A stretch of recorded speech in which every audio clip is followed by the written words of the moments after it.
Hello students, today we will covering the basic concepts of macroeconomics. We will start with the basic concept of goods. Now you can see that in your own house you have got variety of goods. Your table, chair, your sofa, your AC, you've got variety of goods. As our children also, you've got variety of goods with yourselves. Your laptop, your books, your notebooks, your pen, pencil, razor, cutter, your wires, your computers, your hard disk, and many other things. We have got many variety of goods in our economy. So we can broadly classify the goods in two ways. One way is we classify them by final goods or intermediate goods. Second classification is consumer goods and capital goods. Now we'll start with the first classification as final goods. Final goods are those goods which are ready for use by the consumer.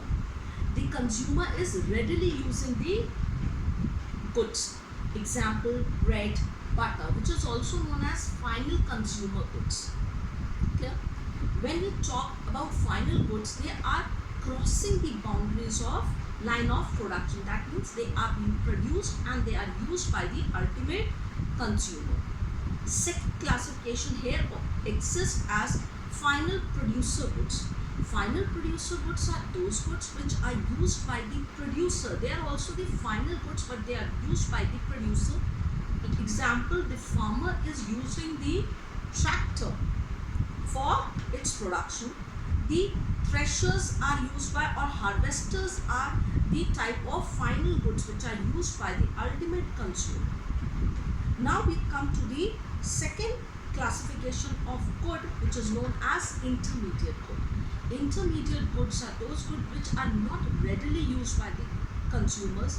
It has to go to some other firms, or for example, if X firm is using or producing the shirts and it is sold by the Y firm, then X firm shirts are the intermediate goods. That means they are not readily used by the consumer. They have not crossed the line of production. One more example I would like to give. For example, eggs being produced by the poultry farm industry.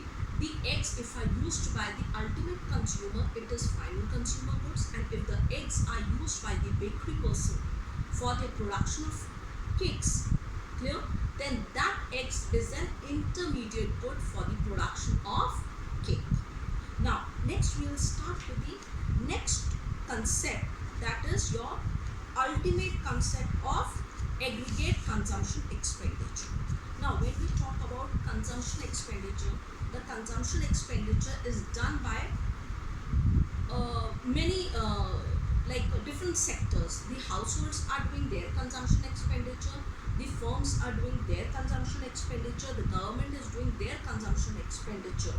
So when we add all these three sectors, like the household doing their consumption expenditure, the firms doing their consumption expenditure, the government is doing their consumption expenditure, when we add up these all, then it becomes the aggregate consumption expenditure. The next important topic when we come over it, the difference between stock and flow concept. Now when we talk about the stock concept, it is the quantities which can be measured at a point of time.